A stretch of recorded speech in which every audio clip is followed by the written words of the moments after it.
किन्तु प्रभुर्या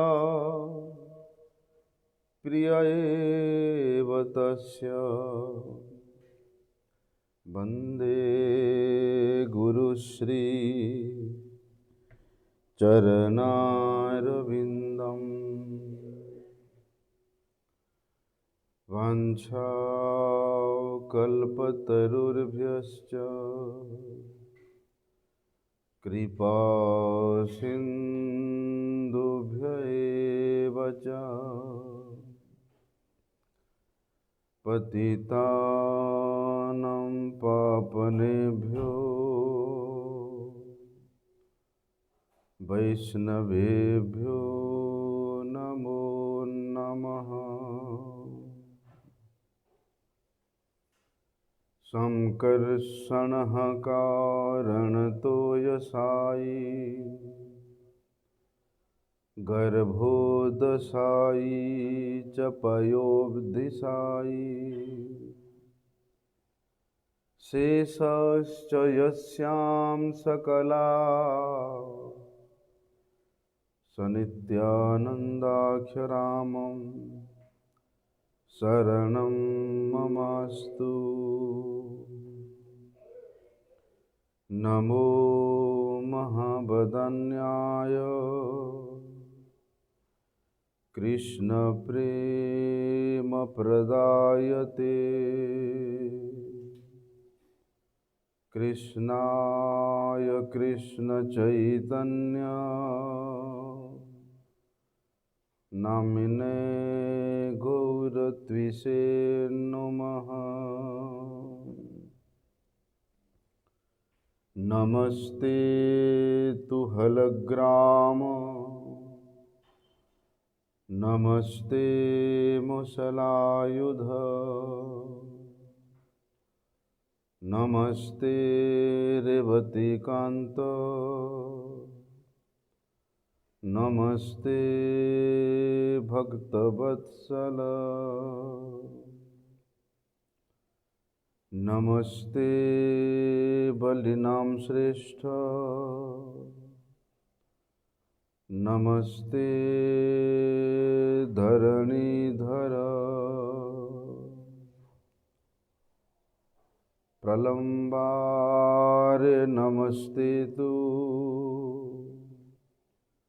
त्राहि मां कृष्ण पूर्वज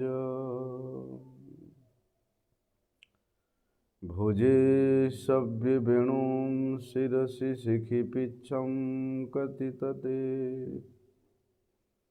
दुकुलं नेत्रान्ते सहचरी कटाक्षं च विदधते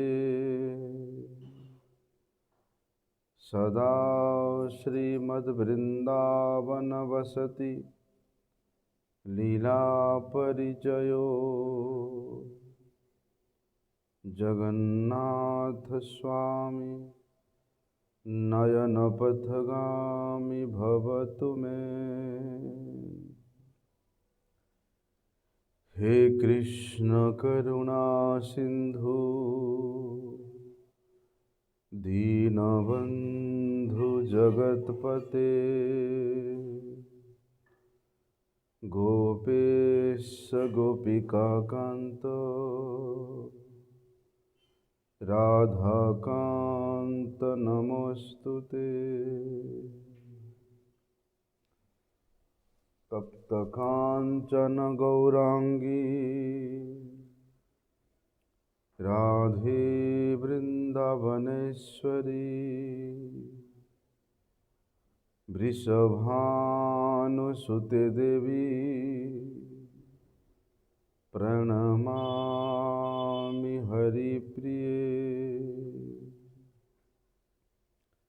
वन्दे नन्दव्रजस्त्रीणां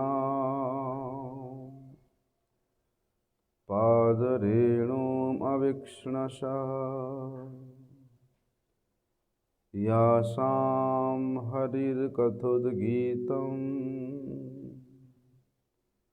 पुनाति भुवनत्रयम्। नारायणं नमस्कृत्यं नरं चैव नरोत्तमं देवीं सरस्वती व्यासं ततो जयमुदीरये। भक्त्या विहीनाम् अपराधलक्ष्यै क्षिप्ताश्च कामादितरङ्गमध्ये कृपामयि त्वां शरणं प्रपन्नं वृन्दे नुमस्ते चरणारविन्दम्।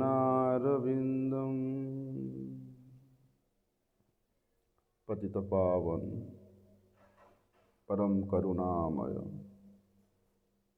परम आराध्यतम श्री गुरुपाद पद्म नित्य लीला प्रविष्ट विष्णुपाद परमहंस शिल भक्ति वल्लभ तीर्थ गोस्वामी गुरु महाराज जी के श्री अभय चरण कमल में अनंत कोटि साष्टांग दंडवत प्रणाम करते हुए उनकी अहेतु की कृपा प्रार्थना करता हूँ। परम आराध्यतम शिक्षा गुरुपाद पद्म नित्य लीला प्रविष्ट विष्णुपाद परमहंस शिल भक्ति विज्ञान भारती गोस्वामी महाराज जी के चरण कमल में अनंत कोटि साष्टांग दंडवत प्रणाम करते हुए उनकी अहेतु की कृपा प्रार्थना।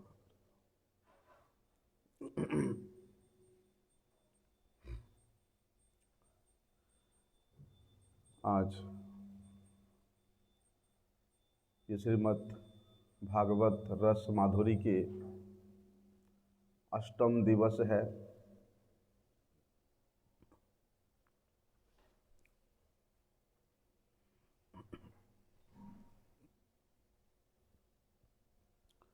बहुत समय पहले की बात है जब कलियुग का प्रारंभ का समय था।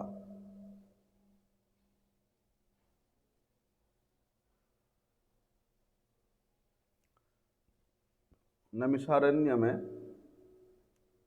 ऋषियों ने, विप्रों ने, कौन से ऋषियों ने?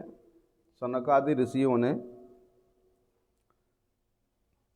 वैकुंठ लोक की प्राप्ति करने के उद्देश्य से भगवत पाद पद्म को प्राप्त करने के अभिलाषा से वे हजारों वर्षों में पूर्ण होने वाला जो यज्ञानुष्ठान है उसको आरंभ किया। और एक दिन वे अपनी नित्य प्रति जो होम होता है उसको समाप्त कर चुके थे। और ठीक उसी समय सूत जी पधारे। कौन सूत जी? उग्रसभा सूत। ये उग्रसभा सूत ये रोमहर्षण सूत के पुत्र थे। और ये रोमहर्षण सूत कौन थे? ये रोमहर्षण सूत वही थे जिनको प्रभु बलदेव जी ने मृत्युदंड दिया था।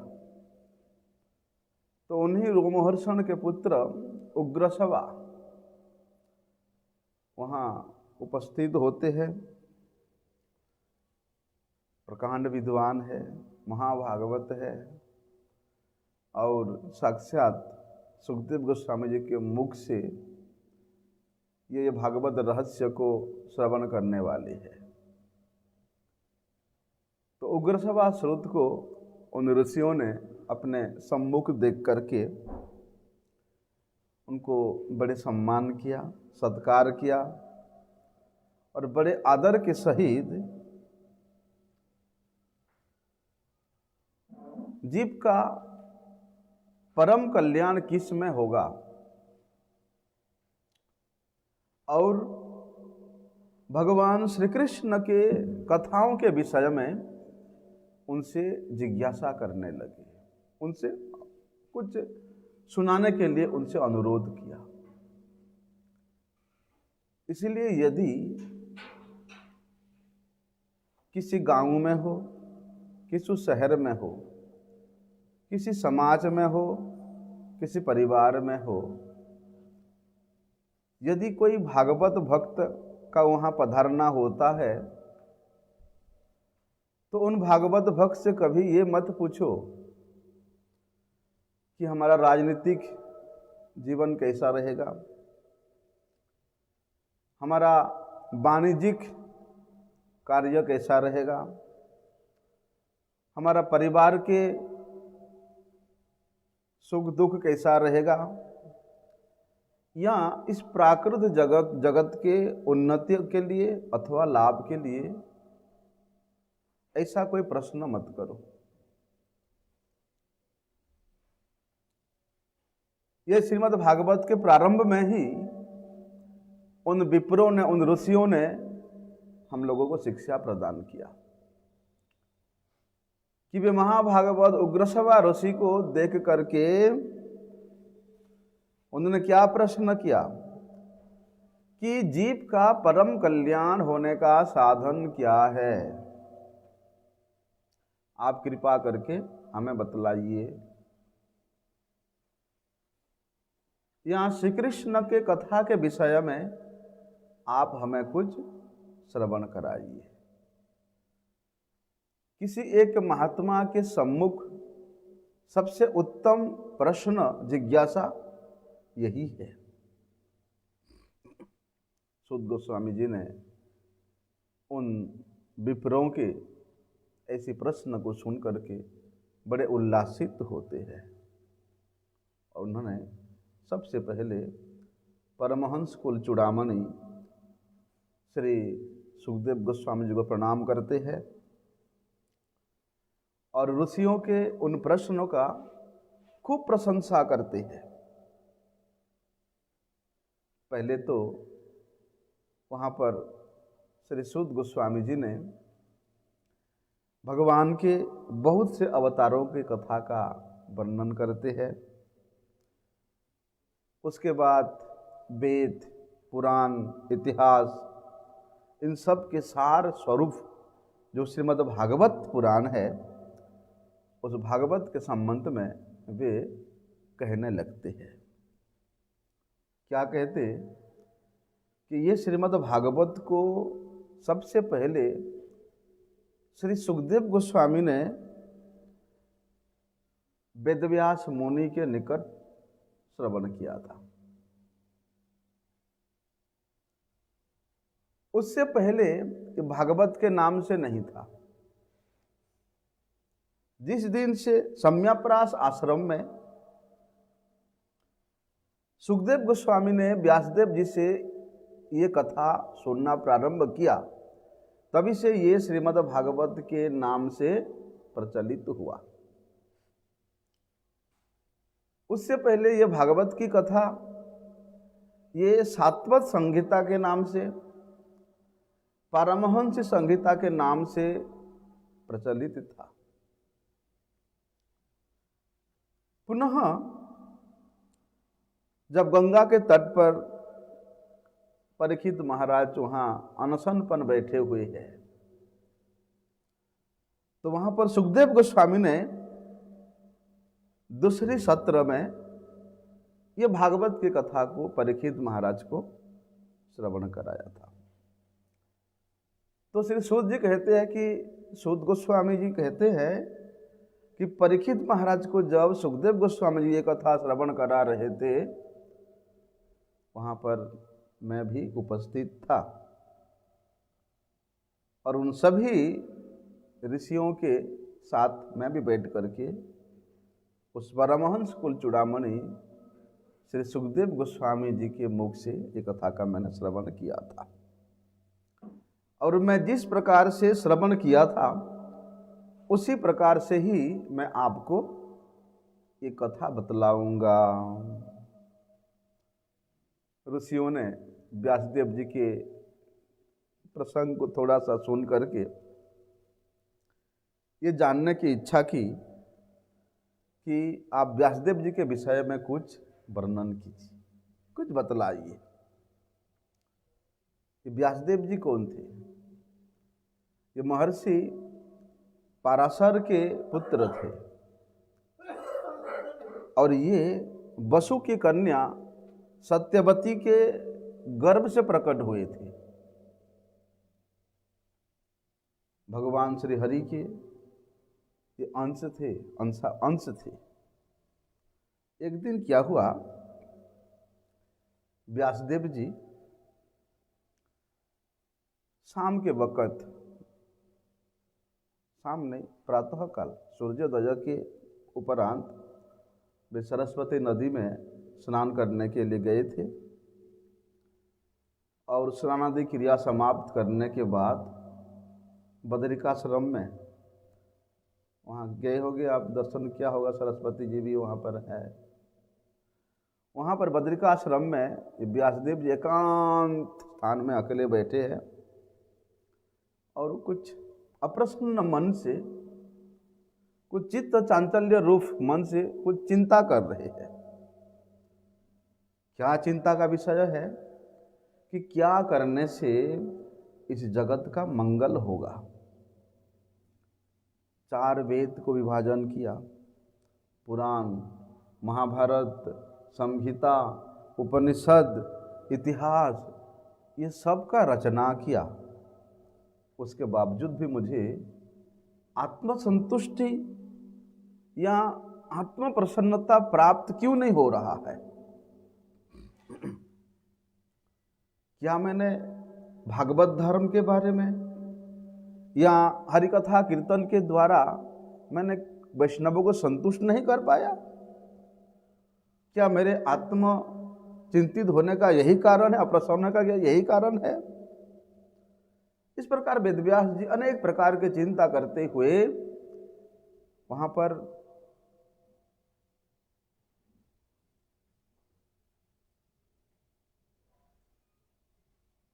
बड़े दुखी मन से सोच रहे हैं। उसी समय व्यासदेव के गुरुदेव महर्षि श्री नारद जी वहाँ पधारते हैं। व्यासदेव जी ने अपने गुरुदेव श्री नारद मुनि को दर्शन करके उनका पूजा करते हैं, बड़े आदर सहित उनका सत्कार करके उनको बिठाते हैं और उन्होंने अपनी मन के अप्रसन्नता का क्या कारण है उसको अपने गुरुदेव के निकट व्यक्त करते हैं। नारद जी व्यासदेव जी से कहते हैं, तुमने समस्त जितने भी शास्त्र की रचना किया, किसी में कर्मकांड का, किसी में ज्ञान कांड का महात्म्य विशेष रूप से वर्णन किया है, किंतु तुमने भगवान वासुदेव के, भगवान श्री कृष्ण के महिमा का उस प्रकार से कीर्तन नहीं किया जैसे करना चाहिए था। इसी के कारण तुम अतृप्ति अनुभव कर रहे हो, अप्रसन्नता अनुभव कर रहे हो। नारद जी अपने पूर्व जन्म की थोड़ा सा वृत्तांत वहाँ पर श्री व्यासदेव जी को सुनाते हैं कि पूर्व जन्म में मैंने कुछ वेदज्ञ ऋषियों के यहाँ काम करने वाली एक दासी के गर्भ से मैंने जन्म लिया था।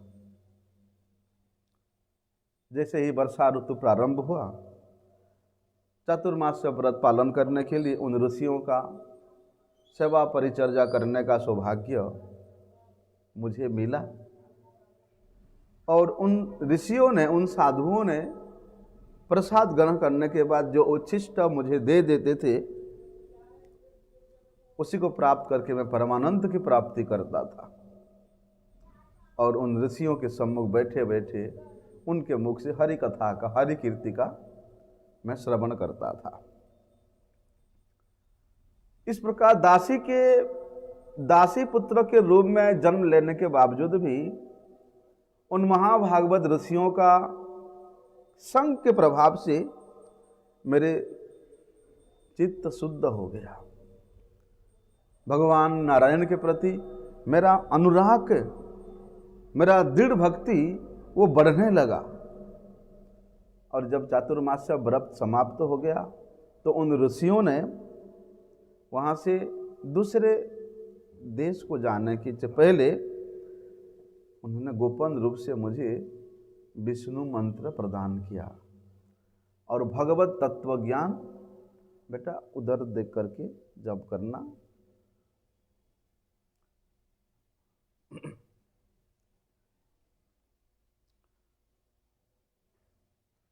भगवत तत्व ज्ञान मुझे प्रदान करके गए। कालक्रम से मेरी माता का भी देहांत हो गया और मैं भी अकेला उस स्थान को छोड़ करके वहाँ से चला गया। किसी एक निर्जन स्थान पर पहुँच करके एक नदी के जल में स्नान किया और उस नदी के तट पर ही एक वृक्ष के नीचे बैठ करके मैं एकाग्र मन से भगवान श्री हरि के चरणों का चिंतन करते हुए ध्यान करने लगा। ध्यान इतना प्रबल था कि भगवान श्री हरि मेरे हृदय में प्रकट हुए। थोड़े समय के लिए प्रकट हुए और पुनः तत्क्षणात् वे अंतर्हित हो गए। तो उस निमिष काल में भगवान श्री हरि के उस अपूर्व मूर्ति का अपूर्व रूप का दर्शन करके मैं जितना उल्लसित हुआ, पुनः अंतर्हित होने के बाद उतना मैं विचलित भी हो गया और पुनः दर्शन करने का प्रबल प्रयास करने पर भी संभव नहीं हुआ। उसी समय भगवान श्री हरि ने कृपा करके मुझे अलक्ष्य रूप से उपदेश दिया कि तुम इस जन्म में दोबारा मेरा दर्शन नहीं कर पाओगे, इसलिए तुम्हारा कर्तव्य है कि तुम इस जन्म में साधु सेवा में अपने जीवन को उत्सर्ग कर दो। इस पर सकाल के द्वारा, मन के द्वारा, वाणी के द्वारा तुम साधु सेवा करते रहोगे तो अगले जन्म में तुमको मेरे पार्षदत्व प्राप्त होगा, मेरे पार्षद के रूप में तुम प्रकट होंगे। तो नारद जी कहते हैं अपने शिष्य व्यासदेव को, तभी से मैं देश देश में भ्रमण करते करते हरिनाम सर्वत्र गा रहा हूँ, भ्रमण करने लगा। और मैं जब ये प्रपंच को, ये शरीर को त्यागा तब पुनः भगवान के पार्षदत्व देह को प्राप्त किया। कल्प के अंत में जब ये संसार का संहार हुआ और भगवान अपने 91 जल में शयन करने के लिए गए तो मैं भी उनके निश्वास सहित उनके शरीर में प्रविष्ट हो गया। तो नारद जी कहते इस प्रकार हजारों वर्ष बीत गया और जब पुनः भगवान की सृष्टि करने की इच्छा हुई, जब भगवान पुनः निद्रा से उठे तो मैं उनके इंद्रियों से उत्पन्न हुआ। तो इस प्रकार नारद जी ने अपने वृत्तांत को, अभी तो हम लोग ये संक्षेप में श्रवण कर रहे हैं, आगे जाकर के इसको विस्तार से सुनेंगे। तो नारद जी ने अपने जीवन के इस वृत्तांत को व्यासदेव जी को सुनाया। व्यासदेव जी कहते हैं, व्यासदेव जी से नारद जी कहते हैं कि तुम भी आज से ये संकल्प ले लो कि श्री हरि और हरि भक्तों के कथा के अलावा दूसरा कुछ कीर्तन या रचना नहीं करना, तब जाकर के तुम्हारे आत्मा को परम प्रसन्नता प्राप्ति होगी। क्योंकि आत्मा प्रसन्नता का एक ही कारण है, वह है हरि कीर्तन। हरिगुण कीर्तन ही, हरिगुण श्रवण ही आत्मा प्रसन्नता का सबसे श्रेष्ठ उपाय है। नारद जी तो भैया वहाँ से चले गए। व्यासदेव जी ने सम्यापरास आश्रम में आकर के रहने लगे और बड़े भक्ति सहित उन्होंने भगवान का सेवा करने लगे। भगवान का चिंतन करने लगे, तब वे परम पुरुष भगवान श्री हरि अपने समस्त कृपा को संचारित करते हुए शक्तियों के सहित वहाँ वेदव्यास मुनि को दर्शन दिया और जीव का माया के द्वारा वशीभूत होने से और माया से वो मुक्त होने से किस स्थिति को प्राप्त होता है, कैसे अनर्थ की निवृत्ति होती है, वे सब भगवान का दर्शन करके व्यासदेव जी को अनुभव हो गया। तब व्यासदेव जी ने इस जगत के जीवों के प्रति अहेतु की कृपा करते हुए उन्होंने श्रीमद् भागवत की रचना किया। तो ये श्रीमद् भागवत, ये श्रवण करने से क्या होता है, श्री कृष्ण के प्रति अमला भक्ति का, निर्मला भक्ति का, उत्तमा भक्ति का उदित होती है और शोक मोह भयापहा।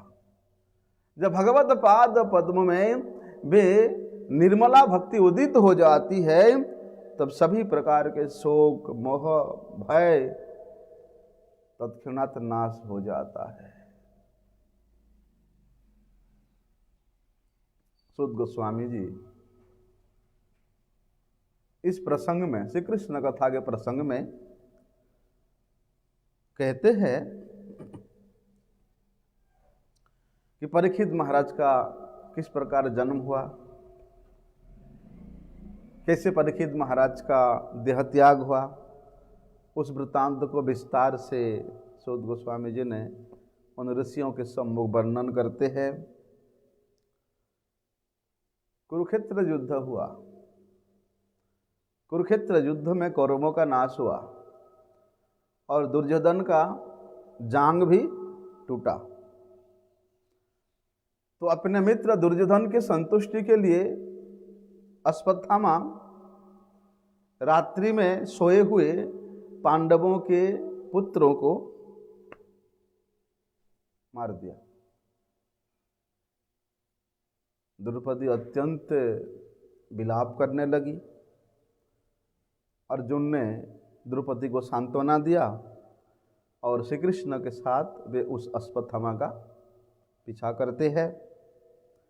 तब अश्वत्थामा ने अपने प्राण की रक्षा करने के लिए ब्रह्मास्त्र का प्रयोग किया। देख करके अर्जुन श्री कृष्ण के आदेश से पुनः इन्होंने भी ब्रह्मास्त्र का प्रयोग किया। दोनों ने अपना अपना ब्रह्मास्त्र छोड़ा। भैया, एक अस्त्र दूसरे अस्त्र से टकरा करके वहाँ नष्ट हो गया। तब अर्जुन अश्वत्थामा को रस्सी में बांध करके अपने शिविर में लेकर के आते हैं। लेकिन ये अश्वत्थामा ये कौरवों और पांडवों के गुरु द्रोणाचार्य के पुत्र था। अपने गुरु पुत्र को इस प्रकार अवस्था में देख करके द्रौपदी और अन्य जो भी लोग थे वहाँ पर उनको बंधन मुक्त करने के लिए प्रार्थना करते हैं। लेकिन भीम किसी न किसी प्रकार से अश्वत्थामा को छोड़ने के विचार में नहीं थे। भीम का विचार था कि इसी सुयोग में अश्वत्थामा का वध कर देना चाहिए। लेकिन अर्जुन ने भगवान श्री कृष्ण के मन के बात को जान करके प्रतिज्ञा किया और भीम को और द्रौपदी को संतुष्ट करने के लिए क्या किया, तलवार लेकर के अश्वत्थामा के माथे पे जो मणि था उसको निकाल करके शिविर से उसको तड़ीपार कर दिया। शिविर से ही उसको निकाल दिया।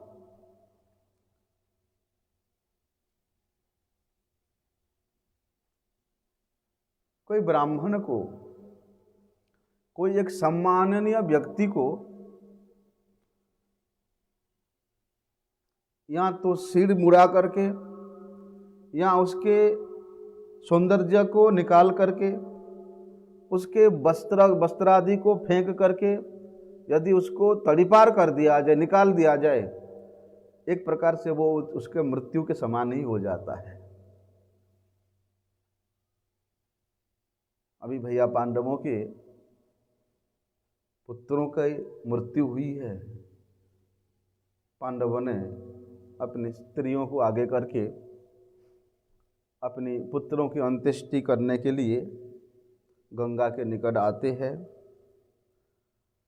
भगवान श्री कृष्ण युधिष्ठिर महाराज को पुनः राज्य सिंहासन पर अधिष्ठित करते हैं और युधिष्ठिर महाराज के द्वारा 3 अश्वमेध यज्ञ करा करके सात्यकी और उद्धव को साथ लेकर के भगवान श्री कृष्ण द्वारिका को प्रस्थान करने के लिए उद्यत होते हैं।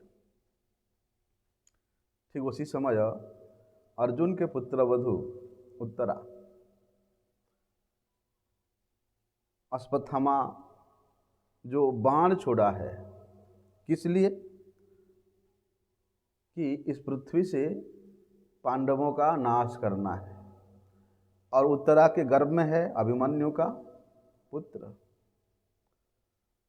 तो उस बाण से पीड़ित होकर के उत्तरा उच्च स्वर से रोदन करते हुए श्री कृष्ण के चरणों की ओर धावित हो रही है। भगवान श्री कृष्ण ने जो इच्छा से पांडव शून्य पृथ्वी करने की अभिलाषा लेकर के जो ब्रह्मास्त्र छोड़ा था, भगवान श्री कृष्ण अपने सुदर्शन चक्र के द्वारा उस ब्रह्मास्त्र के प्रभाव को समाप्त कर दिया और उत्तरा के गर्भ में जो शिशु है उसकी रक्षा किया। कुछ दिन बाद भगवान श्री कृष्ण पुनः द्वारिका जाने के लिए प्रस्तुत होते हैं।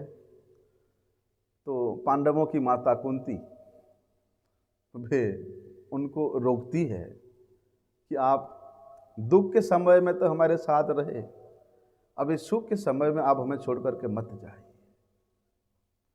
हे गोविंद, आप जब साथ थे तो वे दुख क्या, वे दुख ही परम सुख के रूप में प्रतिभात होती थी, और ऐसे घड़ी में आप हमें छोड़कर मत जाइए। बड़ी स्तुति की माता कुंती ने। भगवान श्री कृष्ण पुनः अपनी बुआ कुंती माता के उस प्रार्थना को सुन करके फिर वापिस आ गए, फिर हस्तिनापुर में वापिस आ गए।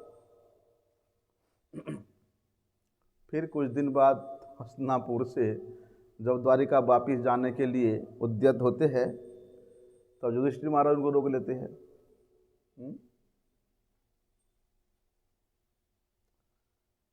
तब श्री कृष्ण के साथ महाराज युधिष्ठिर ब्राह्मणों के द्वारा घिरे हुए उस कुरुक्षेत्र में महामति भीष्म के निकट जाते हैं। सरसैया पर भीष्म वहाँ पड़े हुए हैं। उनके पास जाकर के महामति श्री भीष्म के निकट वे अनेक प्रकार के धर्मों के बारे में श्रवण करते हैं। वहाँ पर उन बाणों के सैया पर इस प्रकार लेटे हुए जैसे कि वो अपनी कोई एक ज्वलनशील ग्रह के रूप में प्रतीत हो रहे हैं। जैसे किसी को अपने घर से निकाल दिया जाता है, कक्षा से च्युत कर दिया जाता है। इस प्रकार देखने में बाहर से लगता है कि भीष्मदेव वहाँ असहाय अवस्था में पड़े हुए हैं, लेकिन उनकी आत्मबल इतना अधिक, वे किसी भी अवस्था में कभी असहाय नहीं हो सकते। श्री कृष्ण और युधिष्ठिर महाराज उनके चरणों में पहुँचते हैं। यथाविधि पितामह का वे पूजन करते हैं और भीष्म पितामह अपने आराध्य देव भगवान श्री कृष्ण को अपने सम्मुख देख करके युधिष्ठिर महाराज का बड़े प्रशंसा करते हैं कि युधिष्ठिर तुम परम धन्य हो, सुख में दुख में हर अवस्था में ये छलिया तुम्हारे साथ दिया, कि श्री कृष्ण तुम्हारा साथ ही रहे, तुम्हारा भाग्य बड़ा ही तेजियान है। युधिष्ठिर महाराज वहाँ अनेक प्रकार के धर्म समृद्ध प्रश्न करते हैं, वर्णाश्रम धर्म के बारे में, प्रवृत्ति और निवृत्ति धर्म के बारे में, दान धर्म, मोक्ष धर्म, राज धर्म, स्त्री धर्म, भागवत धर्म, इन सब धर्म के बारे में महापितामह भीष्मदेव से श्रवण करते हैं। उसी समय उत्तरायण गति होने का समय हुआ और पितामह भीष्म ने अपनी प्राण त्याग करने की इच्छा की। सम्मुख भगवान श्री कृष्ण खड़े हैं। तुम सामने हो जब मेरे, तब तन से प्राण निकले। आहा, सम्मुख श्री कृष्ण चंद्र का दर्शन करते करते, भगवान श्री कृष्ण के विविध प्रकार से स्तुतियां करते करते वहां पर भीष्म पितामह प्राण त्यागते हैं। भीष्म पितामह का ये स्तुतियां इतना अति उच्च कोटि के है, श्रवण करेंगे हम, इतना सिद्धांत मूलक है और इतना भाव परायणता युक्त भी है, इसको अवश्य श्रवण करना चाहिए। तब वहाँ वैकुंठगत भीष्म पितामह के सारी अंत्येष्टि क्रिया समाप्त हुआ और पुनः युधिष्ठिर महाराज श्री कृष्ण को लेकर के हस्तिनापुर वापिस आते हैं और वहाँ भगवान श्री कृष्ण के इच्छा के अनुसार मानो कहो या उनके सम्मति के अनुसार धृतराष्ट्र की आज्ञा भी मिला। क्या करने के लिए? कि यथा विधि वे अपने इस पैतृक राज्य के राज सिंहासन पर अधिष्ठित हो सके, और वही हुआ। अपनी जितने भी बंधु बांधव बचे थे उन सब के शांति के लिए और अपनी बहन सुभद्रा के अनुरोध से भगवान श्री कृष्ण पुनः कुछ महीना तक वहाँ हस्तिनापुर में अवस्थान करते हैं। उसके बाद युधिष्ठिर महाराज से आज्ञा लेते हैं कि अब तो भैया जाने दो, काफ़ी लंबा समय हो गया, अब तो जाने दो द्वारिका, वहाँ भी सभी भक्त लोग अपेक्षारत है। और भगवान श्री कृष्ण रथ पर आरूढ़ होते हैं। अर्जुन श्वेत छत्र लेकर के भगवान के शीश के ऊपर धारण किए हुए हैं। उद्धव और सात्यकी दोनों भगवान को चामर डुला रहे हैं। और कुरुकुल की जितने महिलाएं हैं वे रथ के आगे आगे भगवान श्री कृष्ण का स्तव करते हुए वे नगर से बाहर की ओर प्रस्थान कर रहे हैं। जैसे ही श्री कृष्ण अनर्त देश के सम्मुख पहुंचते हैं, तभी से श्री कृष्ण ने पंचजन्य शंख बजाया और वे शंख का आवाज द्वारिका वासियों तक पहुंचा। तो द्वारिका वासियों ने वहीं से ही श्री कृष्ण को आनंदन करने के लिए स्तुति करते हुए आने लगे। श्री कृष्ण ने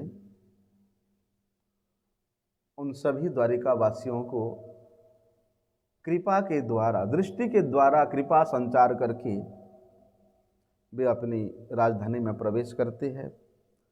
वहाँ वसुदेव, उग्रसेन, बलदेव प्रभु, अक्रूर, प्रद्युम्न, ये सब यादवों ने बड़े आनंदित होकर के अपनी आराध्य श्री कृष्ण चंद्र का अभिनंदन करते हैं। सभी ने भगवान श्री कृष्ण का यथोचित सम्मान करके राजपथ से होते हुए द्वारिकापुरी में उनको प्रवेश कराते हैं। सबसे पहले भगवान अपने माता पिता के निकट जाकर के उनके चरणों की वंदना करते हैं। उसके बाद जाकर के वे अंतःपुर में प्रवेश करते हैं। श्री कृष्ण की उन रानियां वे भी बहुत दिनों के बाद अपने कांत का दर्शन करके उनके चरणों में न्योछावर हो जाती है। तो सूत गोस्वामी जी ने यहाँ तक ये कथा को तो वर्णन किया। उसके बाद सनकादि ऋषियों ने जो कथा बीच में रोक गया था, परीक्षित महाराज का जन्म, उनका राज्य शासन, उनके भक्ति का कार्य कैसा है, उसके बारे में जिज्ञासा करने लगे। तो सूत गोस्वामी कहते हैं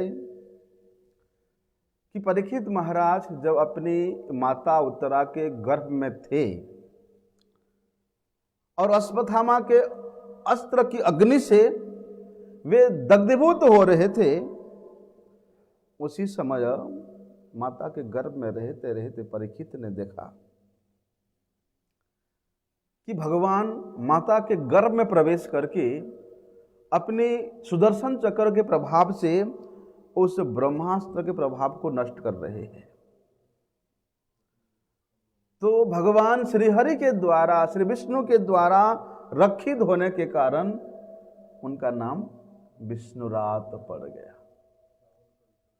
और जैसे ही माता के गर्भ से परीक्षित महाराज जन्म लेते हैं, उन्होंने वहाँ एकत्रित सभी मनुष्यों को देखने लगते हैं।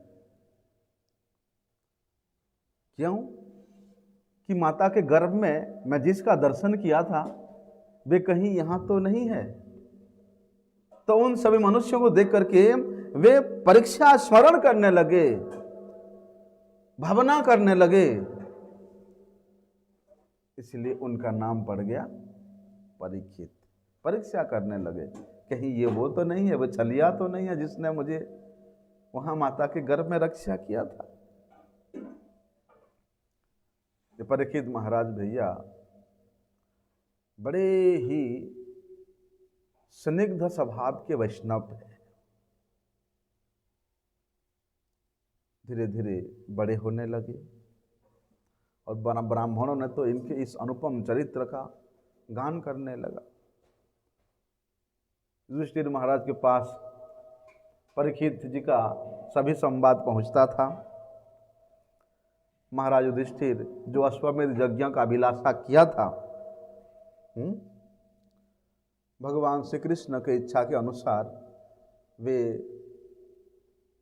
अपने भाइयों के द्वारा, भाइयों के साथ श्री कृष्ण की इच्छा के अनुसार वे अश्वमेध यज्ञ संपूर्ण किया और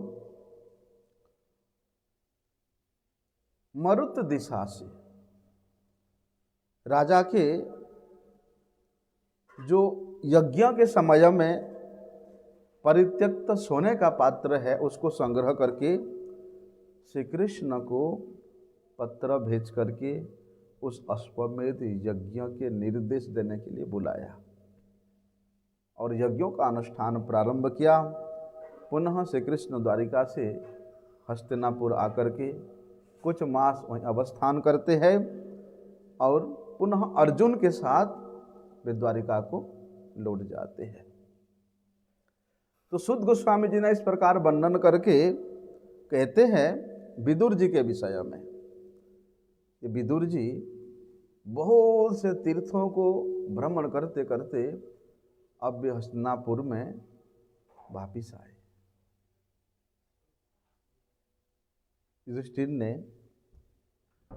विदुर जी को यादवों की विषय में प्रश्न करते हैं कि यादव कैसे है, परंतु यदुकुल के ध्वंस के विषय में सुन करके पांडवों को बड़े कष्ट होगा, ये सोच करके भय से विदुर जी ने युधिष्ठिर महाराज के सम्मुख यदुकुल का ध्वंस के वृत्तांत में कुछ नहीं उल्लेख किया और कुछ दिन वहीं हस्तिनापुर में रह करके अनेक प्रकार का उपदेश दे करके युधिष्ठिर महाराज को पोषण करने लगे। फिर कुछ दिन बाद अपने ज्येष्ठ भ्राता को उपदेश कर करके उनके हृदय में संसार के प्रति वैराग्य भाव उत्पन्न कराया विदुर जी। और धृतराष्ट्र विदुर जी के उपदेश से अपनी पत्नी गांधारी को साथ लेकर के विदुर जी के पीछे पीछे वे गृह को त्याग करके, हस्तिनापुर को त्याग करके उत्तर दिशा की ओर प्रस्थान करते हैं। कुछ देर के बाद युधिष्ठिर महाराज धृतराष्ट्र को नहीं देख पाने के कारण उन्होंने एकांत में बैठे हुए संजय से पूछते हैं कि धृतराष्ट्र, महाराज धृतराष्ट्र वे नहीं दिख रहे, कहाँ गए? किंतु संजय ने भी उनके संबंध में कुछ भी जानने को स्पष्टता प्रदान नहीं किया। जो संजय धृतराष्ट्र के सम्मुख बैठ करके कुरुक्षेत्र में हो रहे युद्ध के एक एक घटना को विस्तार से वर्णन करके बताते हैं, आज उनके सम्मुख धृतराष्ट्र कहाँ गए उनको पता नहीं है।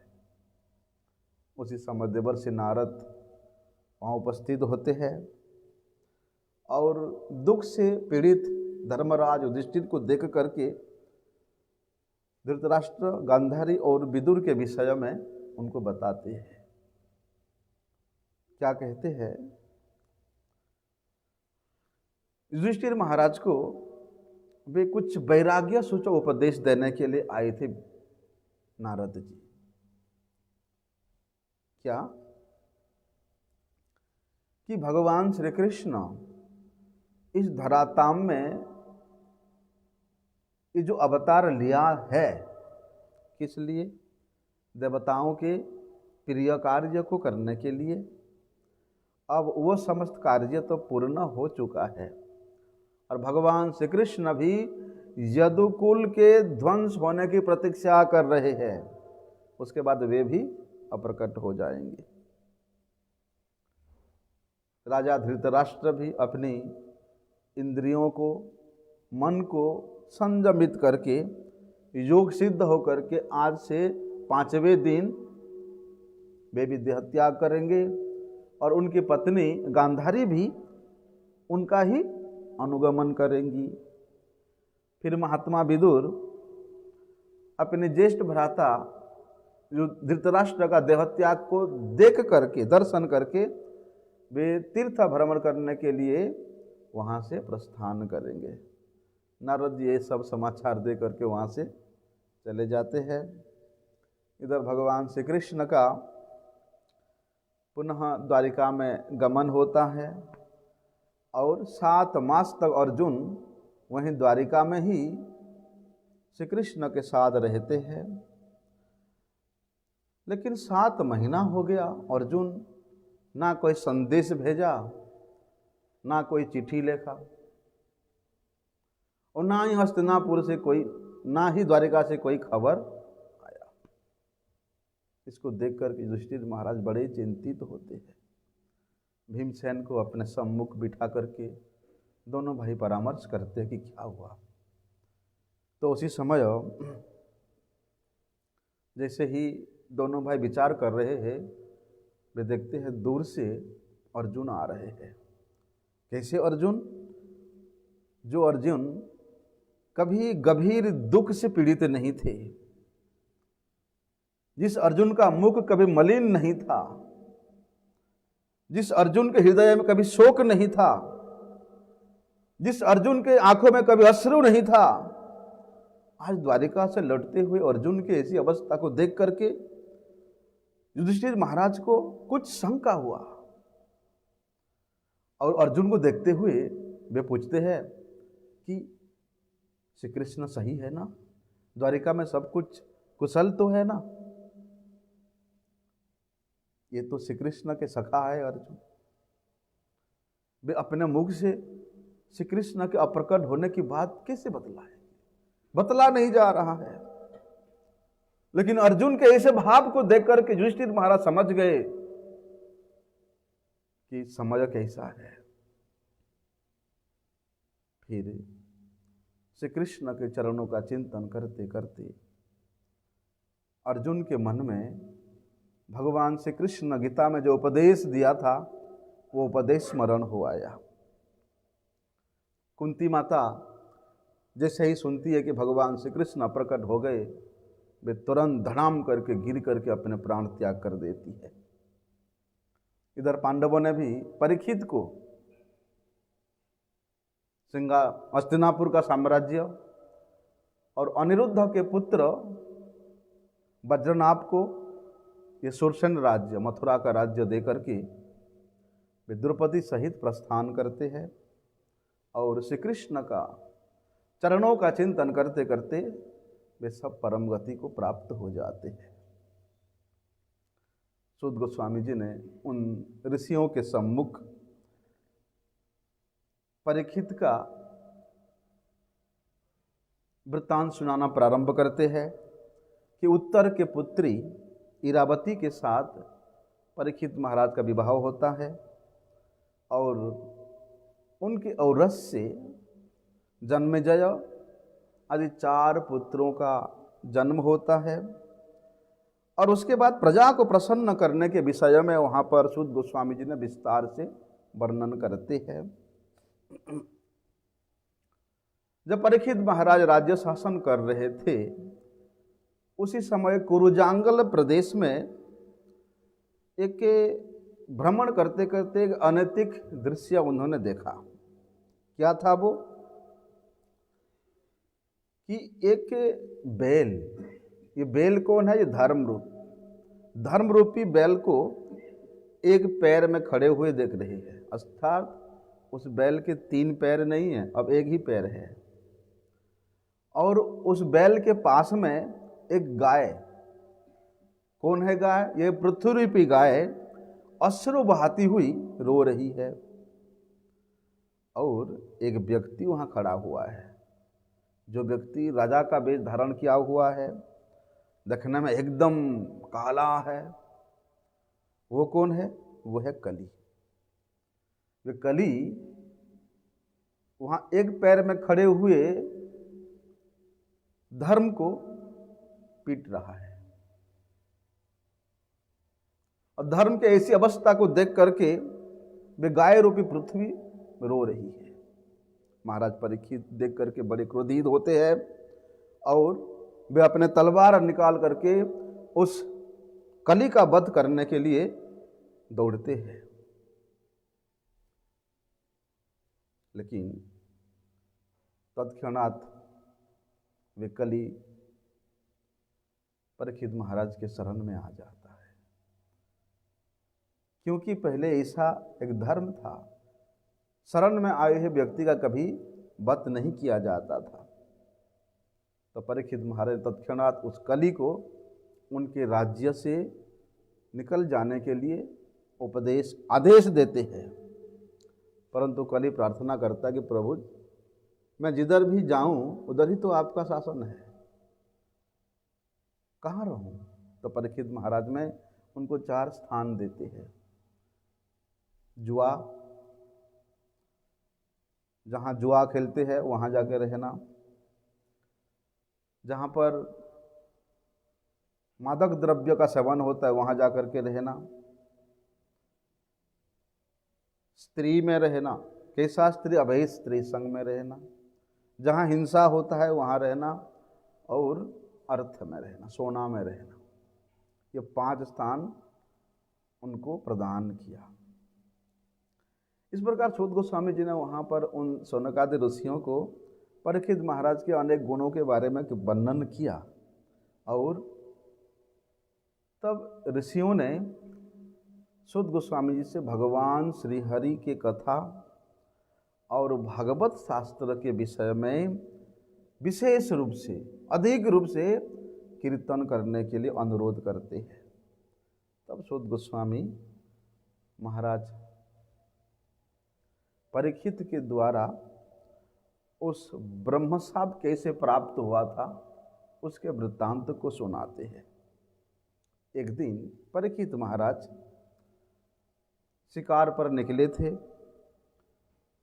लेकिन इस घनघोर जंगल में शिकार करते करते घूमते घूमते उनको बड़े प्यास लगी। देखते हैं समीप में समीक ऋषि का आश्रम है। वहाँ जाकर के उन ऋषि से जल के लिए याचना करते हैं, परंतु सम्यक ऋषि ऐसे ध्यानमग्न थे कि उनको कुछ पता नहीं चला कि कोई मुझे पानी मांग रहा है। जल नहीं देने के कारण राजा के मन में क्रोध हुआ। परीक्षित महाराज के मन में ये पहले बार क्रोध हुआ, इसके पहले कभी क्रोध नहीं हुआ था। जैसे ही परीक्षित महाराज ने उस कली को 5 स्थान दे दिया था, उसमें से एक स्थान था सोना, और उसी समय परीक्षित महाराज सोने का मुकुट धारण किए हुए थे। ऐसी अवस्था में उनको क्रोध आया, और क्रोध के कारण उन्होंने निकट में पड़े हुए एक मृत सर्प ऐसे तीर में उठा करके लेकर के उस सम्यक ऋषि के गले में डाल दिया और अपने राजधानी को लौट जाते हैं। सम्यक ऋषि के पुत्र हुए श्रृंगी ऋषि, बड़े तेजियान, बड़े बलियान और बड़े ही प्रभावी। वृत्तांत को सुनते हैं कि अमुक राजा ने तुम्हारे पिता के गले में मरा हुआ सांप डाल दिया।